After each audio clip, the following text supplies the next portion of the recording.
चालू आर्थिक वर्ष संपण्यासाठी उरले 3 दिवस सरकारी योजनांचा निधी खर्च करण्यासाठी सरकारी कार्यालयांमध्ये गडबड, आर्थिक कामं वेळेत पूर्ण करण्याचा प्रशासनाचा प्रयत्न।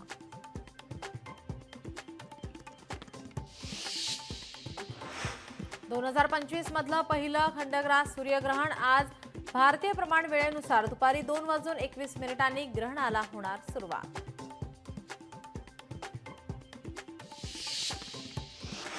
31 मार्च रोजी बँका सुरू राहणार, आर्थिक वर्ष समाप्तीच्या कामांमुळे ईदची सुट्टी रद्द, आरबीआयचा सुट्टी रद्दचा आदेश।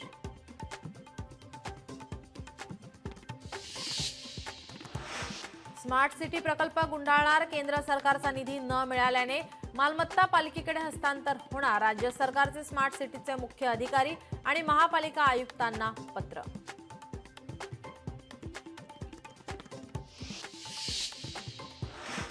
नववर्षाच्या स्वागतानिमित्त गोदाघाट परिसरात महारांगोळी, 20,000 स्क्वेअर फूटमध्ये महारांगोळी साकारण्यासाठी 400 किलोंची रांगोळीचा वापर।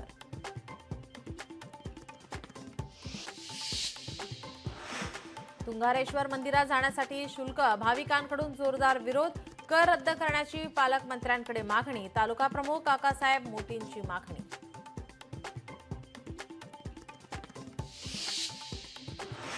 शनी शिंगणापूरमध्ये शनी अमावस्येनिमित्त भाविकांची मोठी गर्दी, देवस्थानकडून भाविकांच्या सोयीसाठी विविध उपाययोजना।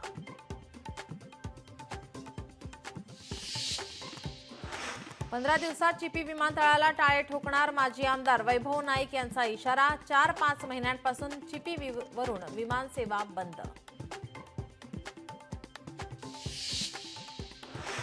देशमुख हत्ये प्रकरणी प्रत्यक्षदर्शीचा जबाब महत्वाचा, सुदर्शन खुलेची संतोष देशमुखांना जीवे मारण्याची धमकी, आवादा कंपनी बाहेर चहा पिणाऱ्या प्रत्यक्षदर्शीचा जबाब।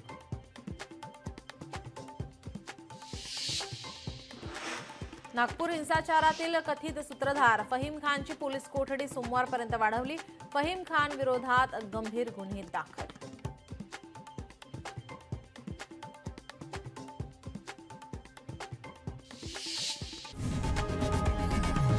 लोकशाही मराठी ऐका, पहा, जागरूक रहा।